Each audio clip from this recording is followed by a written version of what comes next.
Gergovie 360, le podcast panoramique du musée de Gergovie.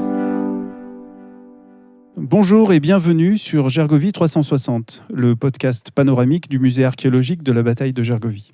Dans ce programme, l'équipe du musée donne la parole à toutes les personnes qui font vivre l'histoire de Gergovie. Les chercheurs, les archéologues, les passionnés. Ensemble, nous évoquons leur vocation, leurs découvertes et leur rapport sensible au site de Gergovie. Pour ce nouveau rendez-vous, Arnaud, directeur culturel du musée, et moi-même, Sylvain, responsable communication, nous accueillons Françoise Fernandez. Historienne et professeure d'histoire, Françoise Fernandez a particulièrement travaillé sur les mythes et symboles politiques, et notamment sur l'évolution du XIXe siècle à nos jours de la symbolique de Gergovie et de son personnage le plus illustre, Vercingétorix. À ce titre, elle intervient en vidéo dans le musée pour présenter la figure du chef gaulois, ou encore à travers la production d'articles dans différents ouvrages, dont le hors-série du magazine Archéologia dédié au musée de Gergovie. Également spécialiste de l'histoire de la résistance en Auvergne, Françoise Fernandez a eu un rôle déterminant dans la réalisation de l'exposition temporaire du musée, Les Gergoviotes des étudiants en résistance, dont elle faisait partie du comité scientifique. Dans ce numéro de Gergovie 360, nous voyagerons donc de la période antique à la Seconde Guerre mondiale. Avec Françoise, nous aborderons deux questions majeures. Comment des faits historiques peuvent être utilisés et instrumentalisés, notamment à des fins politiques, et comment un site symbolique tel que Gergovie peut être le facteur d'un engagement, d'un combat contemporain, comme ce fut le cas pour les Gergoviotes. Alors Françoise, pour commencer, on a une question assez simple. Comment t'est venue cette passion pour l'histoire, et notamment pour l'histoire récente ? Ouais, c'est une passion, j'allais dire, de collégienne puis de lycéenne. En première, j'ai eu un prof d'histoire exceptionnel qui s'appelait Pierre Wirth, qui était un Alsacien, réfugié en Dordogne en 1940, au moment du repli des Alsaciens lorrains, et qui, après, a combattu dans la résistance à partir de la Dordogne et qui a été blessé pendant la campagne d'Alsace. Et dans le maquis, il avait fait la connaissance d'un copain dont la sœur était aurillacoise et il n'a jamais plus quitté le Cantal. Il a vécu entre deux patries, le Cantal, l'Auvergne et son Alsace natale, son Sundgau natal. Et c'était un prof flamboyant. C'était un passeur, c'était un éveilleur et qui, en classe de première, nous expliquait la grande différence qu'il y avait entre une zone frontière, comme l'Alsace, avec une histoire très complexe, et cette Auvergne finalement assez stable, malgré les péripéties récentes de la Seconde Guerre mondiale. Et il avait une âme d'Européen convaincu. Et ça n'était pas très à la mode dans les années 60. J'étais lycéenne à cette époque-là. C'était un discours qui était très révolutionnaire, un discours d'avenir. Je crois qu'il m'a construite. Il a construit en moi des convictions, il a construit en moi cette passion pour l'histoire. J'avais envie d'être comme lui. Voilà. Je ne sais pas si j'ai réussi. J'espère. C'est quelqu'un qui a été ma conscience morale, ma conscience professionnelle, je crois, pendant tout mon parcours. Donc autant sur le métier finalement que sur l'époque. Alors sur l'époque, je crois que les gens de ma génération, moi je suis née en 1948, donc vous avez l'âge du capitaine, et c'est-à-dire que j'ai vécu dans une famille qui avait été très fortement marquée par cette époque. Mon père a été prisonnier 5 ans en Allemagne, un de mes oncles était un des responsables de la résistance cantonale dans le Cantal, etc., etc. C'était une époque de grand silence à cette époque. On ne posait pas de questions, on évacuait les questions concernant la période qui était gênante, et ça a donc aiguisé ma curiosité fortement. Le premier pays que j'ai souhaité visiter à 18 ans, quand j'étais salariée, puisque j'étais élève à l'école normale d'institutrice, c'était l'Allemagne. C'était avec l'Office franco-allemand pour la jeunesse. Je ne parlais pas l'allemand, mais je voulais voir ce pays, je voulais essayer de le comprendre. Je suis allée à Berlin. Le mur avait été construit 5 ans avant. C'était aussi une éducation politique. C'était quelque chose qui a façonné, je crois, aussi la citoyenne que je suis devenue. Alors, on est sur un temps finalement long à Gergovie, un temps qui fait le lien entre l'Antiquité et l'histoire contemporaine. Du coup, est-ce que Gergovie évoque quelque chose de particulier pour toi ? Est-ce que tu entretiens un lien particulier avec ce site ? Je dirais que c'est pour moi un merveilleux balcon, d'abord, c'est ça. C'est un paysage extraordinaire et j'ai toujours un choc émotionnel quand je viens ici. Je me sens d'ici, finalement. C'est un endroit où je me sens, parmi les différentes pelures qui me constituent, comme dirait Alexandre Vialat, celle-là, elle est forte. Elle correspond à ça, à un paysage, à un environnement qui pour moi, parle très fortement. Je ne vais pas me prendre pour un grand penseur et faire ma colline de Sion, mais enfin, il y a quelque chose de ça, un petit peu. Et puis, c'est... Comment dire ? Ça ne me parlait pas plus que ça. Et Vercingétorix ne me parlait pas plus que ça. Il était avec Jeanne d'Arc, il était avec Louis XIV, il était avec Napoléon dans une série de héros de l'histoire de France que j'enseignais à mes élèves. Et, j'enseignais ce qu'on m'avait appris, et puis c'était comme ça. Et puis, c'est quand je suis devenue formateur de prof que je me suis vraiment posé des questions. Parce que quand j'ai eu très tôt des stagiaires dans mes classes qui étaient des professeurs en formation initiale, et puis je suis entrée dans une équipe de formateurs en formation continue, et là, il faut descendre du vélo et se regarder pédaler. C'est-à-dire qu'il faut véritablement comprendre pourquoi on enseigne à un moment donné comme ça et pas autrement. Et la lecture de Marc Ferraud, par exemple, comment on enseigne l'histoire à travers le monde, aux enfants à travers le monde, ça a été véritablement une découverte parce que je me suis rendu compte que chaque pays fabriquait ses propres mythologies, piochait dans son histoire ce qui lui semblait le plus utile au moment où on l'écrivait, et mettait sous le tapis tout ce qui dérangeait, bien entendu, et qui n'entrait pas dans ce discours-là. Donc ça a été une vraie découverte. Et ça a été une découverte tardive, parce que ça correspond à peu près aux années 85-90 à peu près, la reprise de mes études, après véritablement l'entrée véritablement à l'Institut universitaire de formation des maîtres, où j'étais responsable de l'historiographie et de la préparation au concours dans le domaine de l'historiographie et de l'épistémologie de l'histoire. Donc il fallait y passer. Et puis alors il y a eu un moment fondateur, c'est Nora, c'est les lieux de mémoire. Je me suis biberonnée au lieu de mémoire parce que ça a été l'interrogation fondamentale. Et pourquoi Alésia et pas Gergovie ? Pourquoi on célèbre la défaite, la fin d'un monde, et pourquoi pas Gergovie, la victoire ? Ça m'a profondément choquée. Je me suis dit, mais pourquoi ils ont eu droit à la plus grande statue ?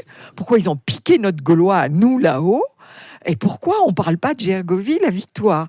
Et ça m'a profondément interpellée.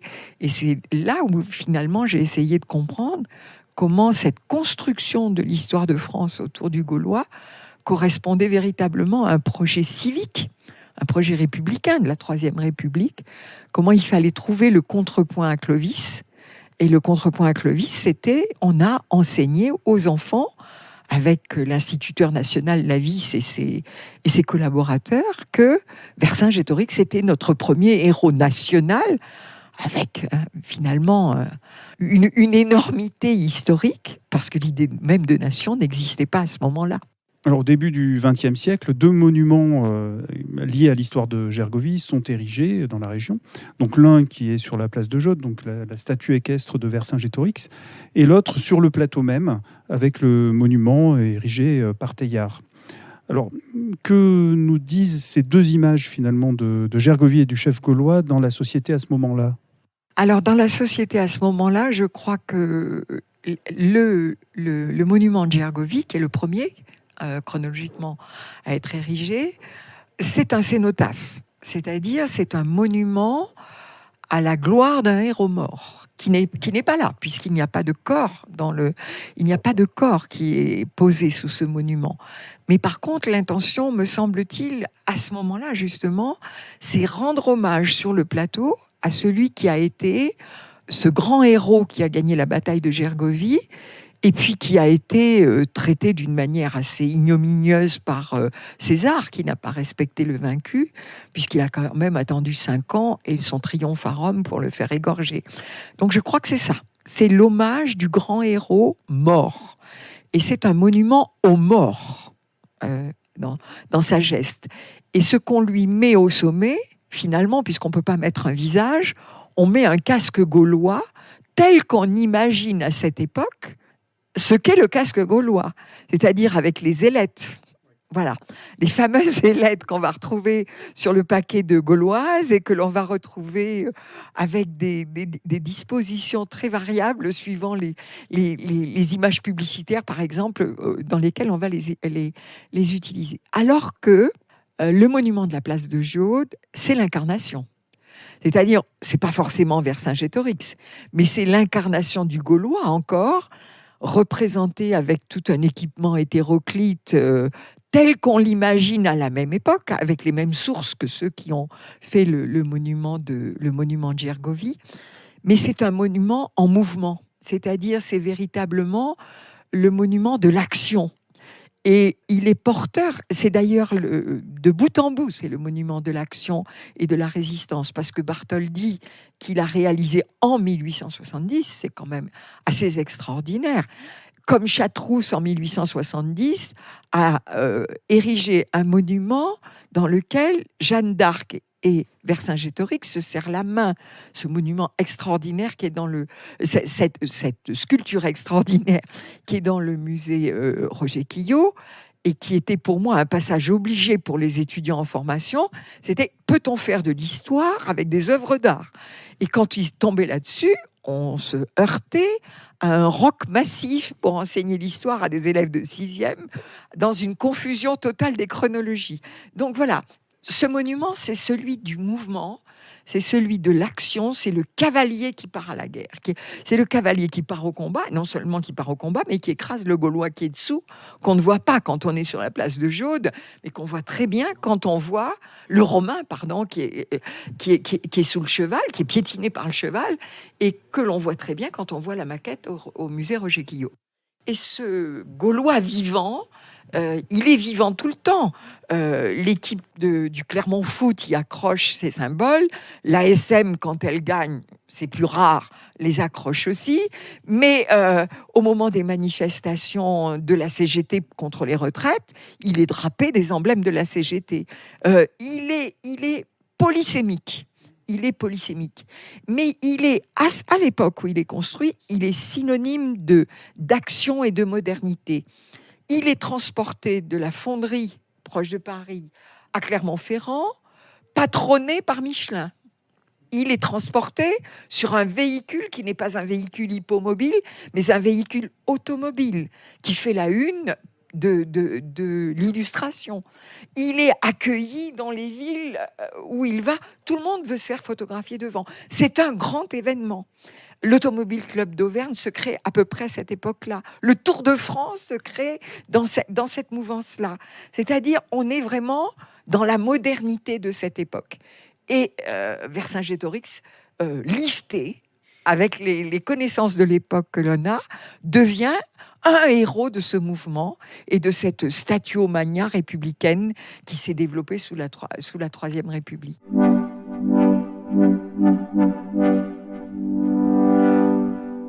Durant la Seconde Guerre mondiale, donc, cette récupération de Vercingétorix, mais aussi de Gergovie, atteint son paroxysme, puisque pétainistes et résistants associent Gergovie à leur propre fin. Quels sont les éléments mis en avant de chaque côté pour se l'approprier ?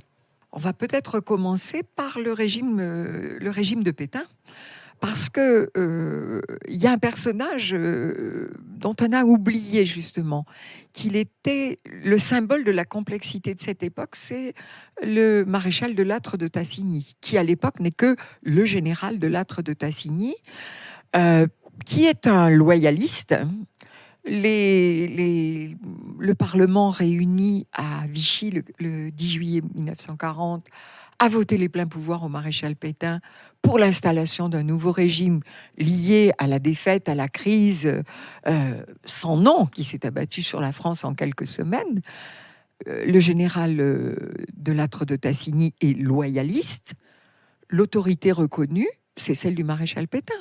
Donc, il est le responsable militaire pour la région de ce petit embryon d'armée qui reste, de cette armée d'armistice qui est véritablement ridicule par rapport à ce qu'était l'armée française. Et il installe son état-major, son A-homme, c'est-à-dire à proximité même de Gergovie.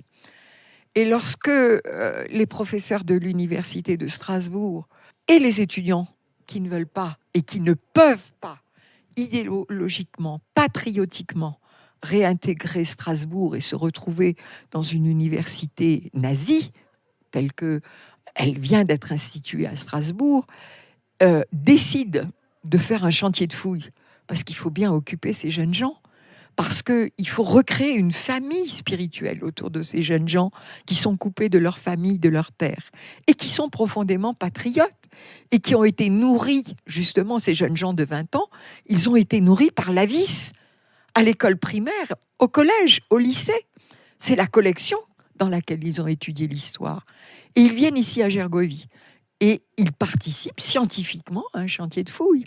Ils ne viennent pas pour faire du camping, ils viennent dans un cadre où leurs maîtres, leurs professeurs, veulent participer à cette recherche scientifique qui s'étale depuis déjà un siècle sur le plateau de Gergovie.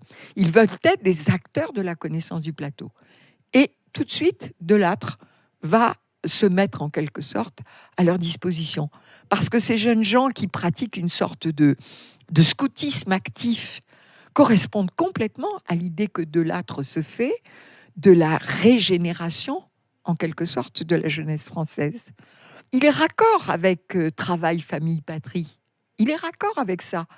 La jeunesse française est déboussolée parce que la génération des pères est vaincue, parce qu'il n'y a plus rien à s'accrocher, parce que 1 700 000 soldats sont prisonniers en Allemagne. Il faut leur redonner un cadre, il faut leur redonner une foi en l'avenir, des éléments de reconstruction de leur personnalité. Alors, ça peut prendre des voies très diverses. Ça peut être de la propagande pure et dure, mais ça peut être de l'action concrète. Et le projet des Gergoviotes, c'est ça. C'est-à-dire, c'est finalement se constituer une famille spirituelle, se constituer, se reconstruire, tout en faisant une activité scientifique. Ça aurait pu être de la paléographie, mais finalement, là, on allie les deux choses. On allie l'activité physique, le plein air, et un site remarquable, à 2 heures de Clermont-Ferrand. Et pour des jeunes gens qui sont, surtout les étudiants strasbourgeois, pétris de plaisir de la montagne et de la randonnée, parce que ça, c'est vraiment fort dans l'histoire de l'Alsace de cette époque. C'est né au temps de l'occupation allemande et c'est fort aussi pendant la période de l'entre-deux-guerres. Eh ben, ils vont monter là et ils vont vivre là, sur ce plateau. On a parlé de l'Université de Strasbourg, des Gergoviotes, mais peut-être que nos auditeurs ne connaissent pas toute l'histoire. Oui. Est-ce que tu peux nous expliquer pourquoi l'Université de Strasbourg et avec ses étudiants, était à Clermont à cette époque? Alors qu'une grande partie de la population strasbourgeoise avait été évacuée sur la Dordogne. Par exemple, Périgueux, d'où mon Pierre Wirth de tout à l'heure, de mon Pierre Wirth qui lui avait fait partie de ça. Et bien parce que tout simplement, en 1939, au moment de la déclaration de guerre, il y avait préparé depuis bien avant la guerre, depuis 1937 même, je crois, un plan d'évacuation des zones le long de la ligne des populations, le long de la ligne Maginot, qui était le front naturel, en quelque sorte, qui avait été dessiné par la ligne Maginot. Et que la population, il a été décidé que l'Université de Strasbourg, ses personnels administratifs, ses professeurs, ses étudiants, seraient évacués à Clermont-Ferrand, tout simplement parce que on avait construit à Clermont-Ferrand et inauguré peu de temps avant des bâtiments avenue Carnot, et Carnot, ça parlait aux Strasbourgeois en plus, avenue Carnot, qui était sous-occupée parce que l'université clermontoise était une petite université par rapport à la grande université de Strasbourg. Ça s'est fait de cette manière-là. Et donc, dès l'automne 39, en très bon ordre, contrairement à l'exode de 1940, sont arrivés des trains transportant les mobiliers, les matériels, les personnels, les collections. Et donc, voilà la raison pour laquelle ils sont arrivés là. Et voilà la raison pour laquelle ils sont restés jusqu'à la libération, jusqu'à la rentrée de l'automne 1945 à Clermont-Ferrand, malgré les pressions énormes exercées par l'occupant pour les faire revenir à Strasbourg. C'est-à-dire pour les étudiants, se retrouver à l'âge qui était le leur, engagés dans la Wehrmacht et de préférence sur le front de l'Est pour aller combattre. Mais c'est peut-être là où la situation est complexe. C'est que le doyen de l'université de Strasbourg, le doyen Terrachet, travaillait en très bonne intelligence avec l'administration du gouvernement de Pétain à Vichy. Et il faut rendre cela à Pétain, c'est qu'il a usé autant qu'il l'a pu, en particulier contre son ministre de l'instruction publique et des beaux-arts, le fameux Bonnard.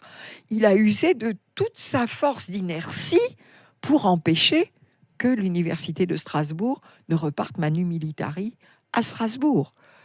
Ça n'est pas faire allégeance à Pétain, c'est juste rendre là, dans ce domaine précis, la réalité des faits. On sait qu'il y a la présence de Lattre qui joue un rôle assez fondamental dans la création de ce groupe, mais il y a aussi les enseignants. Et ces enseignants, est-ce qu'ils utilisent finalement l'image de Gergovie comme un élément de promotion de leur projet ? Alors de leur projet, certainement, de leur projet scientifique. Mais la question qu'on pourrait se poser, c'est il a de ce groupe qui s'est lui-même appelé les Gergoviotes, puisque ce sont les étudiants eux-mêmes qui se sont donné cette appellation, est-ce que s'ils avaient fouillé au martre de verre, ils seraient devenus résistants ? C'est la question qu'on pourrait se poser, tout bêtement. Alors, je pense que le lieu, parce que justement, ce qu'on évoquait tout à l'heure, l'idée qu'ils avaient été instruits, enseignés, avec cette idée de Vercingétorix contre César et luttant et remportant cette victoire contre César, à mon avis, c'est quelque chose qui a fermenté en eux, vraisemblablement, et qui a, pour certains, puisque tous ne sont pas entrés en résistance, mais pour certains, pour les plus concernés d'entre eux, je crois, a été sûrement une des motivations. C'est-à-dire que ça les a fait évoluer plus vite. Ça les a fait évoluer plus vite, et surtout aussi parce qu'on ne peut pas déconnecter Gergovie de la place de Jaude. C'est qu'un des lieux de ralliement des étudiants de Strasbourg à Clermont était souvent la place de Jaude, comme pour beaucoup de Clermontois, et que souvent on a des photographies des étudiants au pied de la statue de Vercingétorix, et que ce n'est pas tout à fait un hasard non plus. Et qu'un journaliste comme Jean Rochon, par exemple, qui a été à l'origine du mouvement Libération Sud avec Lucie Aubrac, qui était une de Cavaillès. Et avec Cavaillès, bien entendu, avait justement écrit un édito dans La Montagne au moment de la défaite, dans lequel il disait à quoi pense le cavalier dans le ciel. Il faudrait que je retrouve la formule exacte, mais il lutte pour tout ce qui ne doit pas mourir. Donc je pense que là aussi, il y avait cette idée-là. Et choisir la statue de Vercingétorix plutôt que celle de Deuzé pour se réunir, ça a un sens aussi. C'est que Deuzé, c'est les guerres napoléoniennes, finalement. Mais par contre, Vercingétorix, oui, c'est quelque chose, il me semble, qui a fait partie de ce ferment patriotique. Et c'est ce qui est difficile à faire comprendre aujourd'hui, où le mot de patrie et de patriotique est récupéré pour de mauvaises intentions, par des gens qui se le sont appropriés pour le dénaturer de leur origine.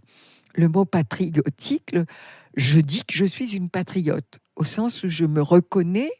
Quand je parlais de ce paysage qui me parlait, c'est le paysage de mes ancêtres. C'est le paysage au sens propre qui est hérité à travers de profondes modifications et transformations de ce que des ancêtres lointains nous ont transmis. Nos pères nous ont transmis. Ils ne nous l'ont pas transmis pour le figer dans un idéal type qui va se barricader contre tout ce qui pourrait le transformer, mais au contraire pour le faire évoluer.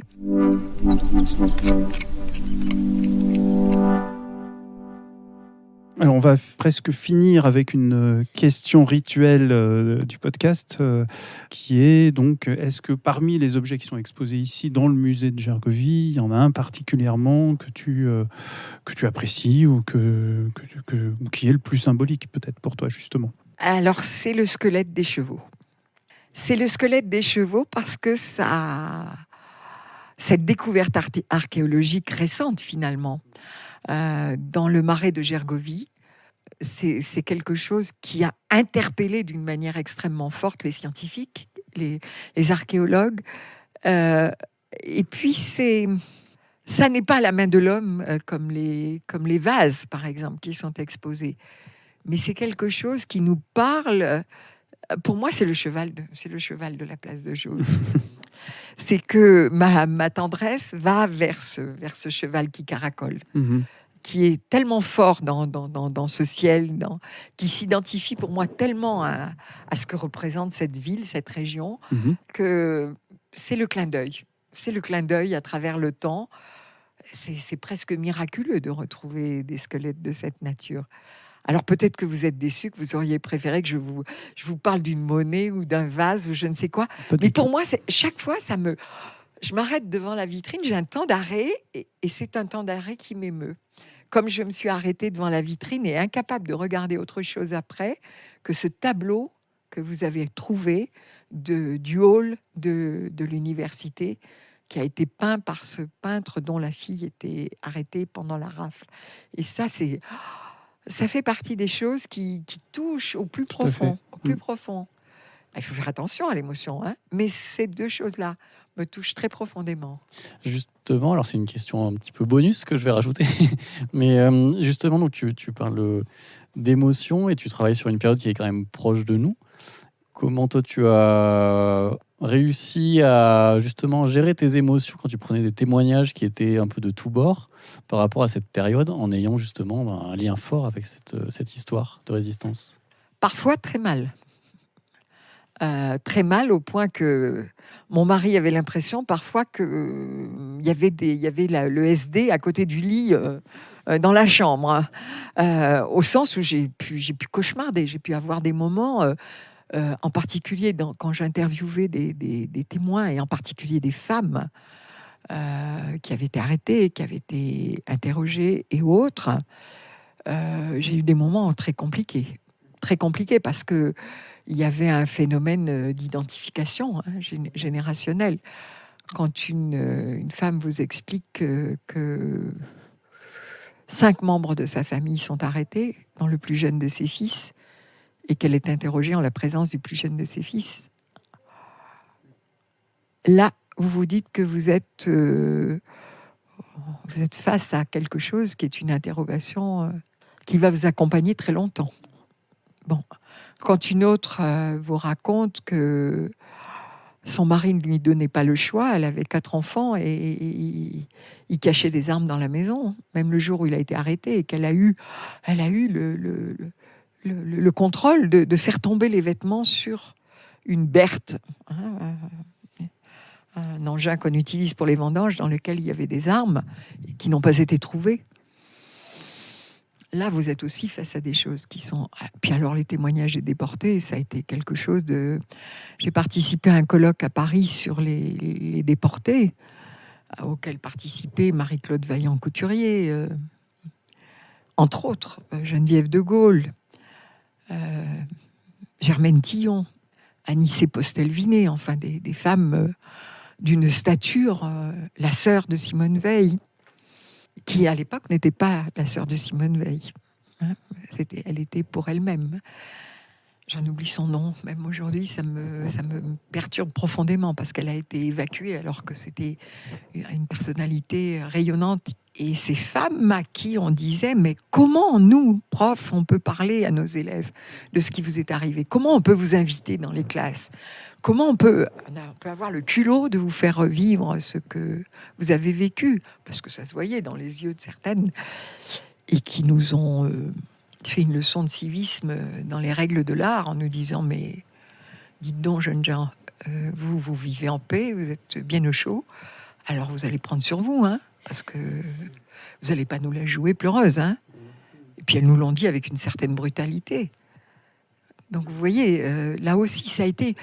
Je crois que après, il y a eu des émotions plus partagées, c'est-à-dire tout d'un coup se rendre compte qu'on vous manipule à l'émotion.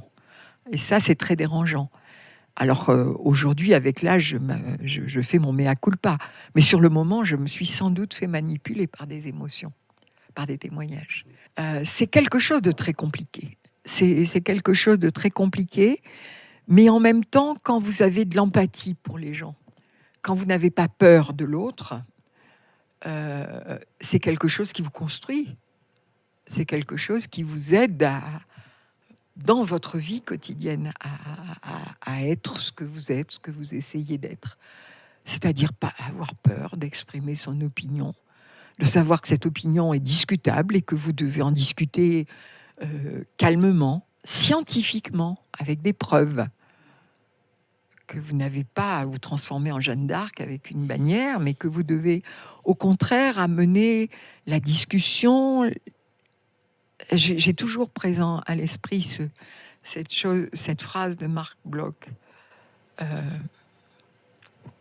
Étudier, comprendre, transmettre. Ça, c'est quelque chose qui est au cœur de ce que je suis. Étudier, comprendre, transmettre. Et ça veut dire, à un moment donné, justement, pousser les émotions, les repousser, les maîtriser, les contrôler et rentrer dans...